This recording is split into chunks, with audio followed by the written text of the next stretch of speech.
Alright guys, and we're back sa NBA Pinoy TV. Ako ulit si Michael and we're gonna talk about a lot of games today sa NBA bubble sa Orlando. We have actually today and yesterday we have a lot of games na pag-uusapan natin along with some news. And let's get started. Gusto ko lang na pag-usapan muna tong laro na napanood natin kanina, the 2nd of August. We're in the Los Angeles Lakers going on to lose against the Toronto Raptors 107-92. It's a bad loss for the Lakers. We saw how they started real bad. First quarter pa lang, I think it started like 13-0 or 10-0 or something like that. And from that moment on, nararamdaman mo na it seems like it seems like they're not really in it. The defense wasn't the same gaya nung depensa nila against the Los Angeles Clippers. And we should know why. When you look at the standings, we can say nakuha na nila talaga yung number 1 seed. And, statistically, Clippers can still, proceed with stealing that number 1 slot. Pero, with the way things are going, looking at the Lakers' schedule, you can say that they already have it in their pocket. So, Kyle Lowry with a big game, 33 points, 14 rebounds. Like what I mentioned, good start. And Los Angeles Lakers went back actually and tied the game and even took the lead a little bit no second quarter. Pero after that, lumabas na yung super dynamic na opensa ng Toronto Raptors. It's so impressive to see yung mga teams like this na despite losing Kawhi Leonard, despite losing Danny Green, you can see na how they manage to still sustain yung offense nila. Parang by committee na yung ginagawa nila eh. Parang wala na yung go-to guy talaga. Unlike before with DeMar DeRozan stopping the ball, isolation, and Kawhi Leonard, which, they got the champion. So, it did go well. Pero, the fact na wala silang main guy talaga na you can see how they rotate the ball. Actually, pinag-uusapan namin dito kanina habang nanonood na ino-observe namin habang umaatake Raptors na parang nag-uusap kami na tingnan mo to, tingnan mo yung gagawin dyan. Walang DeRozan na magsastop ng bola. Then, it happens. Then, once again, next possession, ganyan naman. Ibaka, Spicy P, then kay Kyle Lowry, ikot na ikot yung bola. Super ganda tingnan. And that's really the way it goes sa mga impressive na teams na walang superstar talaga na legit like yung Detroit Pistons in 2004. If you could remember, they did go to the finals and beat the Los Angeles Lakers just by doing the offense by committee, and yung depensa nila, super tinde. Just like what the Toronto Raptors did kanina, Los Angeles Lakers didn't really stand a chance nung third quarter tsaka nung fourth quarter actually nung tinindihan na ng Toronto Raptors yung depensa nila. LeBron James, 20 points, 10 rebounds. This is a more impressive performance kay LeBron after nung dismaying na performance niya against the Clippers. This is a more acceptable performance when it comes to LeBron James. Anthony Davis, he was marvelous against the Clippers, pero this time around parang he doesn't want to play anymore dahil siguro they're looking at the standings and they're seeing how they already have it in their pocket, yung number 1 slot. So why not just crank it down a little bit yung pressure. There's no problem naman kung worst comes to worst na matalo sila against the Raptors. It wouldn't really make a whole lot of issue if they lose against them. So I think yung passion nila na manalo isn't there. So they will be going against Utah Jazz. So Jazz, then Thunder, and Rockets, Pacers, Nuggets, and Kings. Yikes! So, lakas pa ng mga susunod na makalaban ng Los Angeles Lakers bukod sa Utah Jazz, which actually they lost bad earlier. And that's it. So there's nothing to worry about when it comes to Lakers per se. Pero looking at the other Los Angeles team, Clippers, winning big kanina, like they led by 40 plus. Uh, didn't really give Pelicans any chance of coming back sa laro. And if there's something to worry about, if there's some worry going on, it's the Clippers. Looking at them, Paul George actually like performed fantastically, as you can see. Actually, yung sinasabi nga na Paul George, or he is stating nung bago mag-start tong season na parang watch out for me. I'm already back 100%. I will perform even better the way he performed nung OKC pa siya last year when he was the third sa voting sa MVP. That's how great he was. So it seems like that was coming back, and it's great to see how slowly but surely Los Angeles Clippers is getting their getting their SHIT together. And it's a superb performance sa kanila against the Pelicans. Going back to the Lakers, I don't think that ito yung level of performance na makikita natin sa mga susunod na laro. I do not think LeBron James would let the Lakers slide like this. Lalo na pag palapit na yung playoffs. You don't want a losing streak kasi going to the playoffs. Example is yung Blazers in 2018. They actually, they had a good season. Marvelous season. Yung record nila is actually great. But then, going into the playoffs, yung mga last 4 games, nag-struggle sila. Parang I don't know, maybe they let it go kasi maganda naman yung position nila sa standings going to the playoffs. But then, Pelicans came in and like a junkyard dog, beating them in 4 games. So they got swept after having a good season. So you don't want a situation where you know na okay standing mo but then you kind of just relaxed going to the playoffs. So you don't want that. You want the same intensity lalo na sa mga superstars mo. And I don't think LeBron will let that happen. So that's it. That will be our first news for today na gusto ko nang pag-usapan. Biggest performance right now sa Orlando Bubble is T.J Warren ng Indiana Pacers going for 53 points, beating the Philadelphia 76ers 127 to 121. T.J Warren, all of a sudden, 53 points. Come on. Wala nag-expect dito na ganito yung magiging performance niya. I already counted them out nung nawala si Sabonis. I didn't really expect Indiana Pacers to be this much of a challenge. Especially against the 76ers na there's something to prove going to the playoffs.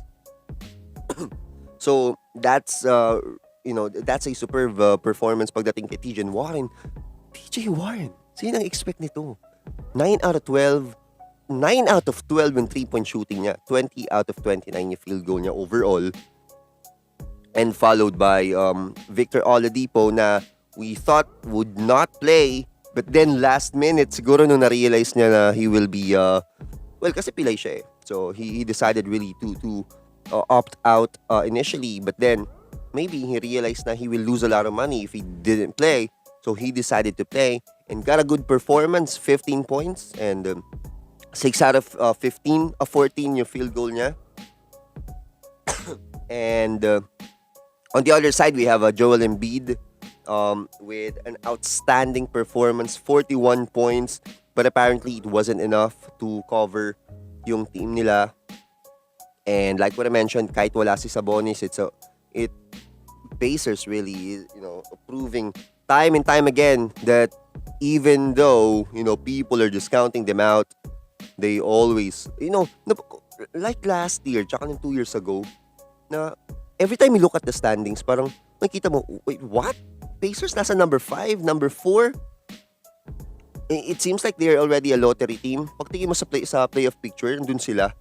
And like right now, looking at the standings, tingnan natin. Nasa na ba yung Indiana Pacers ngayon? Okay, let's see. So, Indiana Pacers. They are in the number 5 sila ngayon. So if and actually that's another thing na that's how big of a loss this is for the 76ers kasi they're only trailing by 1 game against the Pacers. So if should they win this game, maybe they would be going up to the 5th spot, then Pacers would have been relegated sa 6th. But right now they lost, so they stayed at the number 6 slot and scheduled to play if the playoffs start today against the Celtics. So 76ers versus Celtics, then Pacers versus Heat, number 4, number 5 matchup. So so it's a bad loss for the 76ers, and you see actually mayroon na talagang friction sa 76ers sa locker room. Then it seems like Joel Embiid is starting to to lose his patience. And I really root for this team. For this team, I feel bad na ito yung nangyayari kasi they let go of Robert Covington, they let go of Jimmy Butler, they got they signed Tobias Harris sa max contract. Yeah, tapos they got Horford, which played badly. Horford, I was expecting actually more. I feel bad sa 76ers. I really love Joel Embiid. I don't know kung ano pang adjustment ang gagawin nila going sa susunod na na mga laro nila kasi it seems like Josh Richardson 4 points and looking at Horford only 10 points. So Embiid lang talaga tsaka si Tobias Harris yung nagdala sa 76ers. Like what I mentioned, this is something na I would want the 76ers to still go up kasi I believe na on a playoff scenario na nagsa-step up talaga yung mga big guys nila like Embiid. That's Simmons. I don't really have too much of a trust kay Ben Simmons. So yeah, that's a bad loss. I feel sad for the 76ers. Then T.J Warren, fantastic job. I hope it continues para kahit wala si Sabonis manatiling competitive yung Pacers, and we want that kind of storyline going to the playoffs kasi we don't want a situation na puro Giannis, the Raptors. We have Jimmy Butler, we have 76ers, we have the Celtics, we have the Pacers. Pag nagtuloy-tuloy ito, T.J Warren, tuloy-tuloy mo lang yan, bro. And Zion Williamson, third news na tayo, Zion Williamson is still on a limited minutes. And kung mapapanood yung interview niya, parang medyo dismayado na siya. And why wouldn't he? Lahat naman tayo na nanonood, we want Zion Williamson and we want him to play big minutes. Like yung talo nila nung kahapon ba na 2 points lang nilamang ng Utah Jazz. But then I wonder why he's still being restricted sa minutes niya na parang kung kakalculate mo parang 4 or 5 minutes lang siya naglalaro per quarter or 4, which is, I don't know, it's just stupid for me. They should have played him more. Grabe yung efficiency niya. Although medyo kulang pa siya sa rebounding. But overall yung laro niya, and oh my god, he's number 1 he's a number 1 pick. You want him to perform, and well, siguro may iniinda pa siya kaya ganyan, kaya naalagaan siya, minutes restriction. But that being said, why would you play him at all, diba? So yun lang naman yung mga big news natin ngayon. Medyo pasadahan lang natin yung mga laro. So Magic winning kahapon to actually against the the New Jersey Nets. Ano ba, nantitrip na lang yata itong New Jersey Brooklyn Nets. Tanda ako na. Yeah, Brooklyn Nets 128-118. So wala si Dinwiddie, wala si DeAndre Jordan, si Torian Prince, wala rin. So kasi sino lang kinukuha ng Brooklyn Nets actually just to be on the bubble. So tingnan mo yung best player nila, which actually is a decent player, si Luwawu Cabarrot na 24 points, 4 rebounds. But they did lose by 10 points against the Magic. So Trailblazers won in overtime. This is a good game actually if you're able to watch it. I hope you do. I hope you did. So Memphis Grizzlies was on their way winning, pero Skinny Melo is back. Wow. It's a clutch shot by Melo. I'm so happy to see him back and see him athletic again. And parang nagbabalik yung Olympic Melo, if you can recall. Yung Team USA Melo na ganun yung he's not a number one when it comes to yung production offensively, pero pag nagko-complement siya sa superstar, I think that's where when he shines the most, and that's what's happening now. I hope it continues. Blazers actually have a lot of work to do para to catch the Grizzlies sa number 8 spot, and this is a good win for them in hopes of going to the playoffs. Then Suns, Wizards, I don't know if anyone watched this game. Parehong both of these teams really shouldn't be here, to be perfectly honest. But that being said, Suns won 125, 112. Devin Booker, 27 points. Devin Booker, taka na sa Lakers. Wala kang future dyan sa Suns. Time to go to the Lakers. Then, Rui Hachimura, yung rookie ng Washington, 21 points, 8 rebounds, 1 assist. And mukhang magaling na siya dahil nasipa yung Hachimura niya nung few months ago. And yeah, wow, Giannis actually 119, Bucks 112, Celtics. Giannis Antetokounmpo is, he's the MVP. He's the MVP for me. If I have a vote, I would have voted for him. He is the MVP. It's amazing how he just dominates and dominates quite easily. Na you don't see him really laboring. We don't see him na working too hard. It seems like nandyan lagi yung ring, nandyan lagi yung points for him. And it's amazing how he dominates, and he will be dominating. Kulang na lang sa kanya yung consistent na shooting outside. Then other than that, we're donezo. And who knows, mag-Lakers din to. Maingay. Well, you never know. Lakers or well, actually nakadepende yan kay for me, nakadepende yan kay Middleton. If Middleton provides a superb performance dito sa playoffs na to, maybe Giannis would elect to stay after ma-expire yung contract niya next year pa, 2021 pa. So once it expires, then and once he looks at the the situation, if if the team looks good, if Middleton looks good, then maybe he would stay. I hope it does not. Okay, so Kings and Spurs winning 129 to 120 against Sacramento Kings. So, si Fox, di ko nakilala si Fox. Wala na yung afro niya. Tapos, iba pa yung pangalan niya sa likod. So, kung hasin yung kamukha naman ni De'Aaron Fox yung super bilis na tumatakbo din. Yung pala siya yun, without the afro. But that being said, they lost. And DeMar DeRozan, 27 points, 5 rebounds. So, San Antonio won that game. And that was yesterday. So, pasalahan lang natin for today. Miami Heat winning against the Nuggets. Then, Utah Jazz losing once again to the Thunder, like what I mentioned earlier. Then Clippers dominating the Pelicans 126 to 103. Paul George 28 points, 3 rebounds. And finally, Raptors beating the Lakers. Oh my God, 107 to 92. So yun lang naman. And like what I mentioned, we're going to continue uploading. So yung original schedule namin is Monday, Wednesday, Friday. Okay, so yun yung target namin. So maybe we will upload tomorrow, then Wednesday, then Friday, just to make sure na ma-cover namin kayo each and every game, each and every news. Not really each and every news, pero big news. So just keep on tuning in, like and subscribe, and we will be back. Thank you for watching, guys.